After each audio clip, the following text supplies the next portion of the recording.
Welcome back to the American Athletic Conference Media Days, getting you set for the 2022 season. Chris Budden, Rini and Golia, as we talk now about the Memphis Tigers. Ryan Silverfield, 8-3 2 years ago, 6-6. We've talked a lot about third season and what the identity brings. What do you expect out of Coach Silverfield's team this year? You know, I'm not sure this year. A couple new coordinators, offense and defensive coordinators. So we're definitely going to see some wrinkles this year out of Memphis in Ryan Silverfield, who, he's kept it afloat, right? They've kind of fell back a little bit, but they fought hard last year to get to 500 with 6-6 and become bowl eligible. So he's done a nice job, but I think we're going to see some wrinkles this year out of the program.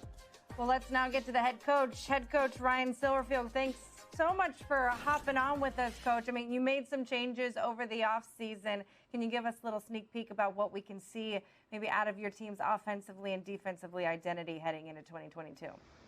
Yeah, obviously coming into this season, adding two different coordinators on the offense and defensive side, but I feel like it's going to be great. We're excited about the changes.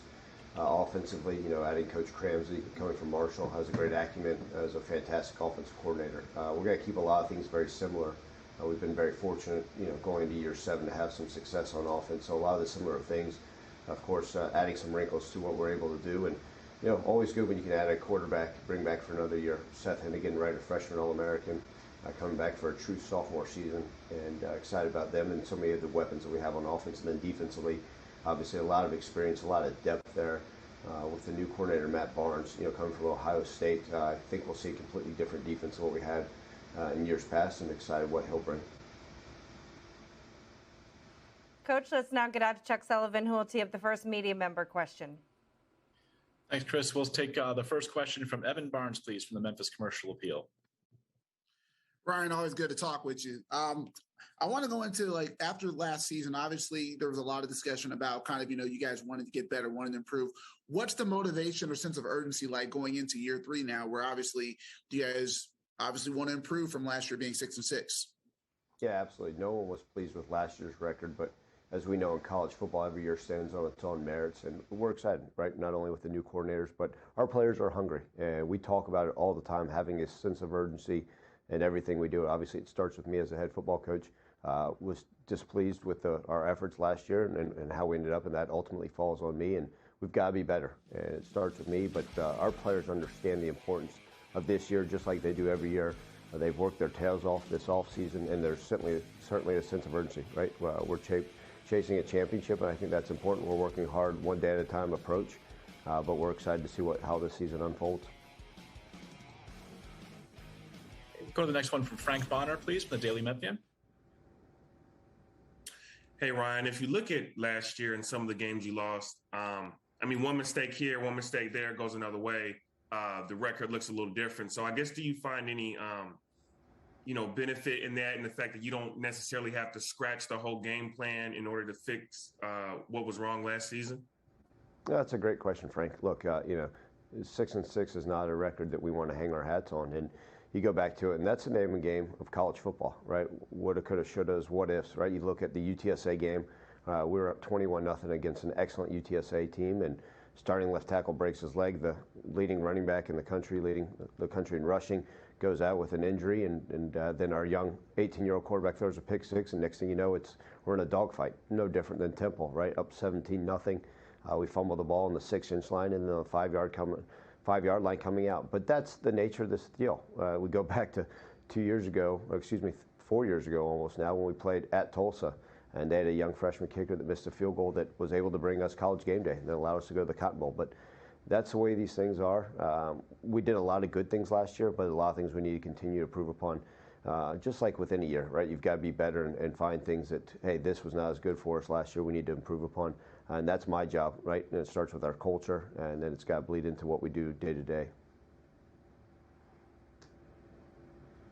Take the next question from Avery Braxton from ABC 24, please. Hey, Coach. Offensively, obviously, Seth Hennigan had a great year last year, but the run game wasn't as strong. He's going to have to find a new favorite target in the pass game, but how do you guys improve that run game and make it easier for him? Yeah, look, ultimately the run game starts up front. The offensive line's got to do a better job sustaining blocks and being able to finish. We had a plethora of running backs, almost too many, right? We talked about running back by committee. And guess what? All those running backs are back again this year. So we're going to need a few of those guys to step up. I love having a lot of talent back there, and they make each other better. But we don't want to get to the point where you have 5 to 6 different starters. So we're going to need some of those guys to step up. And then the run game, right? It talks about wide receivers blocking the perimeter, tight ends doing their job, quarterbacks carrying out their fakes. And then anytime you have the ability to stretch the field vertically, right, maybe that does help out the run game. Obviously, we got to do a better job schematically, making sure we're putting our guys in the best positions to have success. But look, the run game has been excellent here for 4 years, and last year we were displeased with the overall efforts, and we did a lot of off-season studies and a lot of things we can do to improve upon. We'll go now to Dan Tortora, please. Wake up call DT. Coach, taking a look at the fact that, obviously this is going to bring some change. And you spoke about one of the games you had played last year against a team that's going to be in the American Athletic Conference shortly, with 3 going out and 6 coming in. I know you have to play the team that's in front of you, but just what your thoughts are on realignment and the fact that the American will adjust after this season as well. Yeah, it was no different last year when people started talking about the whole realignment deal. There's absolutely nothing we can do in our current situation, right? Whatever I do today will not affect what's going to happen that's destined for this conference and realignment, and that's part of it. And we can only focus on this season, but we do know this conference is fantastic, right? The AAC is a wonderful conference. This is now going on my 7th year here. Obviously, we are losing 3 teams, but the addition of those 6 are great teams. Anybody that looks at their track record of the teams coming in, the universities and the type of programs we're adding to the fold, will only make our conference stronger. Realignment, it's part of college football, right? And I think we all know, expect the unexpected, and I'm sure with chips may fall, things may not be the exact same as we are talking about today. We'll go down to Mark Giannotto from the Commercial Appeal, please. Hey, Ryan. I'm curious, with what you went through in the kicking game last year, are you approaching, I guess, I don't know if the identification process, or did you approach the recruiting process differently? How will you approach, finding a kicker after, it obviously stung you in a couple games that maybe it really could have helped having a reliable kicker. How do you solve that problem, I guess, is simply put? Yeah, our kicking game wasn't up to the standard that we expect here at the University of Memphis. We've been so fortunate, right? Our last 2 kickers are Pro Bowl type caliber guys in the NFL right now, and obviously Skowski before that. So our kicking game wasn't what it needs to be last year, and I don't hide from that. We had a great freshman kicker that was highly recruited out of high school that was injured most of last season. So excited to see what David Kemp can do. Obviously, the addition of the grad transfer, Chris Howard from the University of Florida, has had success at a major Division I level. And then we have Noah Grant also, who'll be in the mix. So we got 3 guys that we feel are capable. I think competition brings out the best of people. Certainly an area we need to improve upon, but I think just going into fall camp, we're better than we were last year. We'll go next to Leo Haggerty, please. Amped Up Sports. Coach, when you look at your schedule and everything like that, how important is it to get out of the gate strong early? Sure. Leo, you look at our schedule, you're exactly right. You start off in Starkville to open the season versus an SEC opponent, and then, the next game is at Navy, and that's part of it. That's college football, and that's probably, people would say on paper those may be your 2 hardest away games. Look, we respect every opponent we play, but it's going to start with that first one. And we're excited about going down there and playing Mississippi State again. They do a heck of a job. But we got great leadership, and I think that's part of it, right? So whether we're 2-0 or 0-2, we won't even talk about that. It's one game at a time approach with leaders like Quindell Johnson and Zay Cullens and the rest of the leadership on our team. They're going to steer this ship the right way, right? And so whether a game is 1-3-0 or 72-0, or it's a tight battle that goes to overtime, our players believe in the way we do things in the process. So getting out of the gates is important. We always want to talk about starting fast, but we understand it's a long season. We're going to come out swinging when the season starts down in Starkville, and then we know one game at a time approach, but we're excited as this season unfolds. Thanks, Coach. Thank you. Go to Frank Bonner from the Daily Memphian for a follow-up, please. Hey, Ryan, on the defensive side, you look at the last 2 years, you guys have ended the year kind of strong defensively. But how do you approach that side of the ball and getting them to be consistent from start to finish for a full year? Yeah, and I think that's a key with any segment, right? Offense, defense, special team is the biggest thing you want to see is consistency, right? When you're dealing with 18 to 23-year-olds, we talk about all the time is being consistent with what you do. And on that defensive side of the ball, you're right. We have finished the last couple of years in better statistics than we have started the season. And so I think these guys have bought into this new system. I think they like it. I think it's a better fit for our personnel that we have here. And I think that we'll be able to start a little bit faster than we have. And they understand it is a consistent deal, right? And we hope it's a 14-game season. But with, like I said earlier, a one-game-at-a-time approach. And going out there and understanding their fits, right? You talk about just answering the previous question. We're going to start off facing two completely different offenses, right? The spread, air raid offense of Mike Leach. And then, you got the triple option with Coach Ken up there in Navy. Two completely different deals. So, right, hey, you may say that first game, well, the rushing stats for the offense, good job by the rushing, by your defensive line linebackers. And the next game you say, well, great job by the secondary. And you're just comparing it game by game. But the reality of it is we've got to show up and show that we can play at a high level. We feel like we really like our depth on the defense side of the ball. A lot of leadership there, a lot of guys that play a lot of quality football here, at the university. So I think that's going to be part of it, Frank, is staying healthy and playing strong every single game. We'll go next to Brian Moss from Tiger Sports Report, please. Hey, Coach, if you could talk about the improvements that the university is doing. You got new field turf down this year. Just how important is that for your team and the university? Yeah, look, I think when we talk about the university as a whole, we talk about our city, which it starts with, it's all tied in, right? The city of Memphis continues to grow and the right nature continue to be cleaned up, and we're really excited about it. And then the university, right, reaching the Carnegie R1 status, it's been tremendous for us. And then the amount of things that are being able to put into our athletic facilities, right? As we're speaking right now, they're putting quite a few $1 million into our baseball facility, but our football facilities are some of the best in the country, right? This brand new indoor practice facility that's only 2 years old, brand new video board in there, brand new turf at the Liberty Bowl, which is absolutely beautiful at Simmons Bank Stadium. So just excited about those things that we're able to continue to do. And I think it all goes hand in hand. You talk about, not to get off on a tangent, but back-to-back years having the highest graduation rate in the conference, on paper, highest recruiting classes in conference history, in program history, highest GPA in program history. And then also you tie that back to, 8 straight bowl game appearances. Those things all speak for themselves. And what that's allowed is people continue to buy in and invest in our program, that care and understand that what they're doing for the student athletes, especially in our football program, matters. We'll go back to Evan Barnes from the Commercial Appeal for a follow-up, please. Ryan, you guys have to replace Calvin and Sean, obviously, on offense, and that's going to be a challenge because, obviously, both those guys did so much in the passing game. We talked about how this is going to be a receiver by committee. How is that going to look this year, just with having to replace, 2 very productive guys? Yeah, look, it's very hard to ever just sit there and say you're going to replace Calvin Austin and Sean Dykes. Obviously, 2 prolific players on the offensive side of the ball that had a lot of success, especially when it came to receptions. But you talk about the depth at wide receiver. You got guys like Javon Ivory, Markel Jones, Joe Skates, Gabe Rogers, all these guys, Kobe Drake, that we expect to step up and play a big role in what we want to do offensively. Eddie Lewis, guys that you've heard of that may have not had the number of catches as, the Calvin Austins, but I think we're going to be able to see a lot of these guys go out there and do big things for us on offense. And then, he's built completely different, but at the tight end position, a guy like Caden Piercemore. We're expecting a lot of big things. Caden's 6'6", 256 pounds.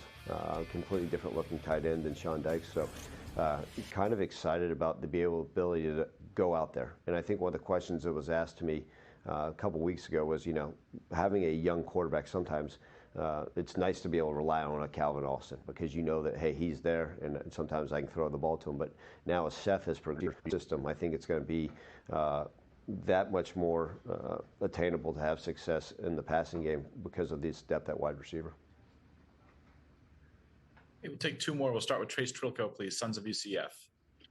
Coach, you face 2 programs in Houston and UCF at home. Is there a little extra motivation to send them out of the American by protecting your home turf? Look, we always want to protect our home turf. We've been very fortunate to have a great record over there over my last 6 years here. But there's no place like home, and there'd be nothing sweeter than to send those teams out with a loss. But look, those games are down the road. There's no extra motivation. Our guys will be fired up for every single game we play. Obviously, there's been some rivalries there and some history, which is fun, and I've been very fortunate to be a part of it, but so many of our great players have as well. And when those games come, I can promise you there'll be plenty of motivation to handle our business at home. And we can take the last one from Evan Barnes with a commercial appeal if he has one more. I got three, Ryan, I guess. So obviously with the run game, obviously, there were some questions last year. How do you see that run game kind of developing? I know Brandon Thomas played a key role, but how do you kind of see that room looking at this point? Yeah, look, I think that's the thing is we're not going to sit there and pinpoint and say this is our back. But we know we got a lot of capable running backs, and I think last year we started 5 different running backs. So Evan, really, like everything, I let it all play out. We got to stay healthy back there. So, Brandon Thomas was able to start the first 3 games of the season. If you look after those first 3 games, he led the country in rushing. Unfortunately, he had some injuries, and that cost him not only statistically, but what we were able to do in the run game. And then you look at guys that have played. Markevius Weaver started versus Navy at one point. Asa Martin has started the last couple of years at the end of the season.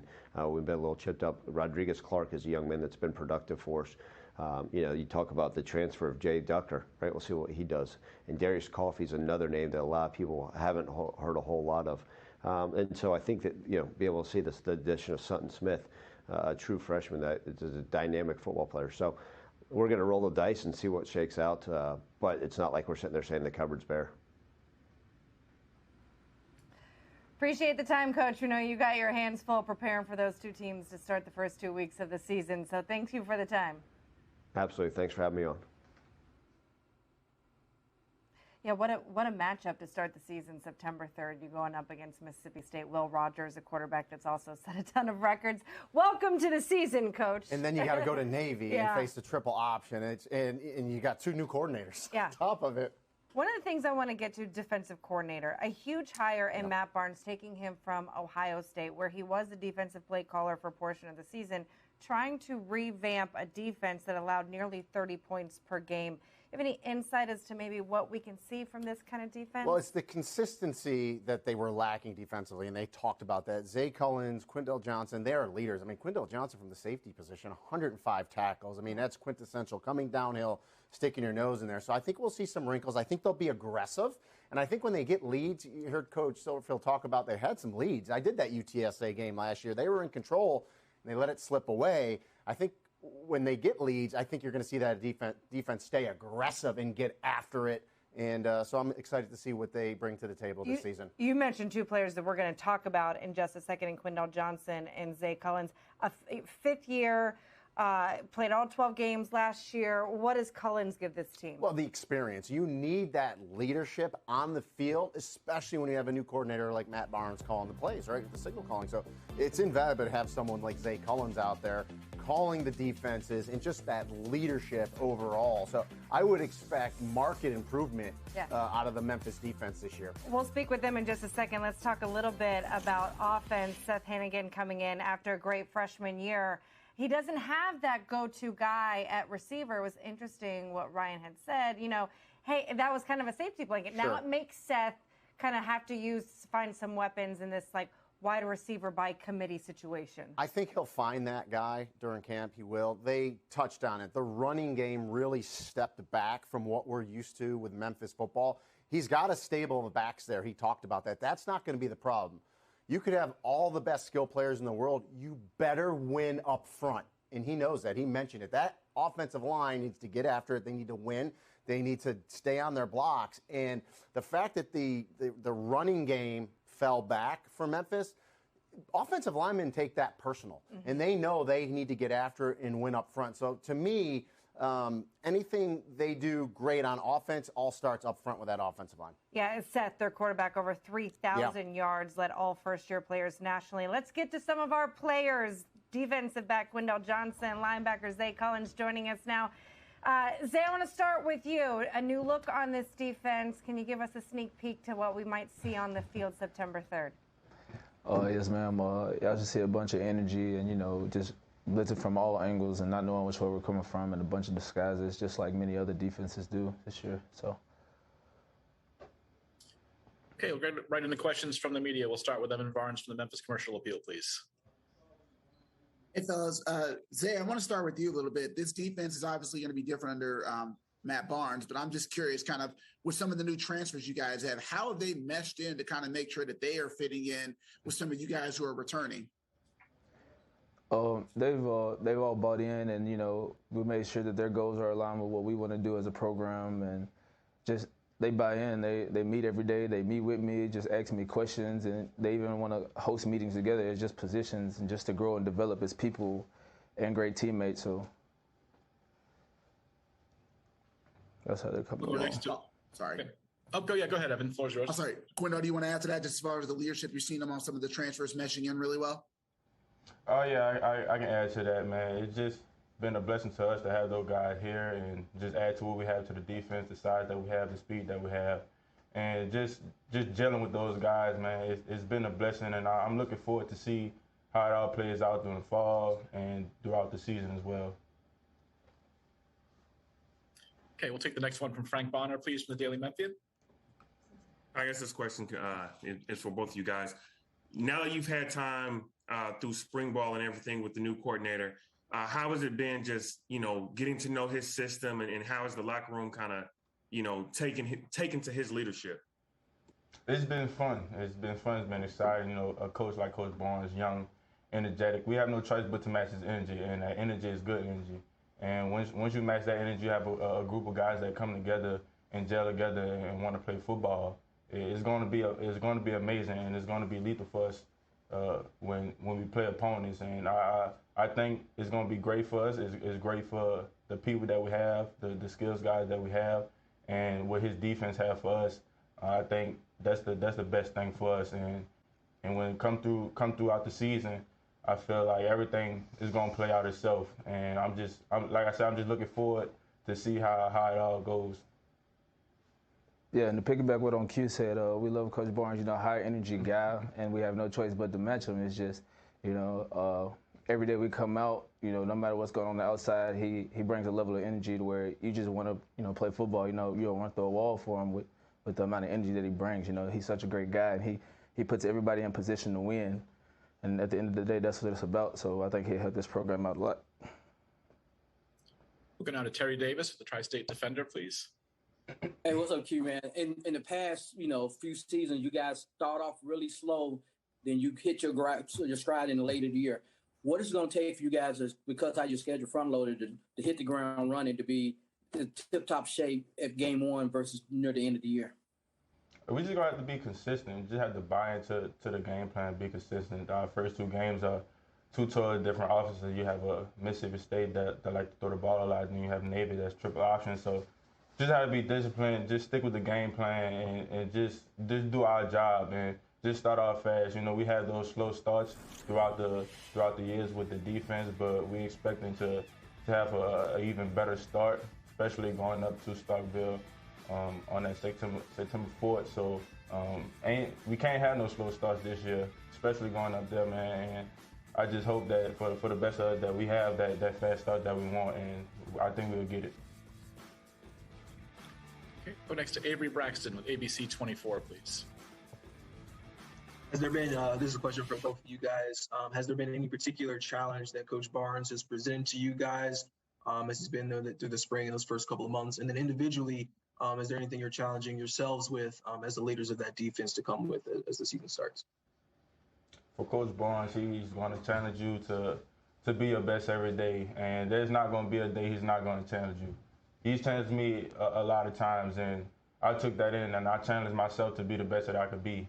And with that, you have no choice but to be a better player when you have a coach that loves you, and he's going to correct you when you're right, correct when you're wrong, but also love you when you're right. But at the same time, when you have a coach like Coach Barnes, who's going to challenge you each and every day to be the best you can be, you have no choice but to be the best you can be. And I think, like, for myself, I've learned a lot from him throughout the spring, and I just want to continue to learn from him and add to my game as well. So just for the most part, Coach Barnes, he's going to challenge you, and if you don't match his energy, then something wrong. Yes, sir. And I picked up with Coach Barnes. learn. He challenged me to learn and apply. So whatever he teaches, like before we go to practice, go out there and apply what he taught, or what drills we use, just apply it in anything you do to make you a better player at the end of the day. Because at the end of the day, if no one challenges you, no one cares, and we all care for it so much to hit challenges every day, like you said. So. Okay, go to Mark Giannotto, please, from the Commercial Appeal. Hey guys, just curious what your thoughts are on being picked 5th in the preseason poll, and whether, both you guys have been around a long time with this program through some of the great seasons they've had. Is there a different mood coming off, a season by recent standards that wasn't necessarily what you guys were used to? Just curious. We're not worried about too much about the standard, man. At the end of the day, we just worry about us. We're gonna take it week by week, day by day, game by game, and if we do that, it'll take care of itself. We really not worrying too much about the standards. We don't even worry about that too much. We just wanna do what we do, play Memphis football, go out there, be physical, play smart, play fast, and just let it all play out.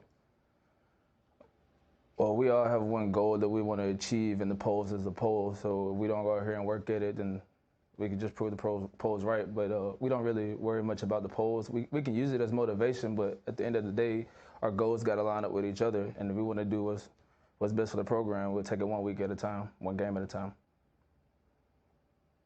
Okay, we'll go to Dan Tortora, Wake Up Call DT, for the next one, please. This is for both of you, just what the world, in your opinion, doesn't know about Memphis Tigers football. And then, Zay, if you could go a little bit deeper into Jeff Canton-Arku, who came over from Syracuse, and what he's brought to the linebacker corps. That's great. I mean, Jeff Arku, he's brought he's a big size factor. We don't have anybody in our room that's above 6'2", and he's 6'4", 230-plus pounds. He's a big physical guy who knows how to pass rush well from what he did at Syracuse. And he's just another athletic backer that we need to help, be agile. He can cover tight ends. He can cover backs. He's a big factor that we needed. So I'm looking for good things out of him. Okay, we'll take one more. We'll go to Brian Moss, please, from Tiger Sports Report. This is for both of you guys. What's the best thing about being a Memphis football player? The best thing about being a Memphis that I can play and play for the city. Just me not being here, not being from Memphis, just a kid from New Orleans, just coming here and playing for the city is one thing that I love about being a Memphis football player. And just also seeing the improvements throughout this program since I've gotten here. And since that, I've loved being here. So that's really the best thing for me about being a Memphis football player. The best thing for me is just the camaraderie, the brotherhood. The people in the city, they always have your back regardless of the situation, win or lose.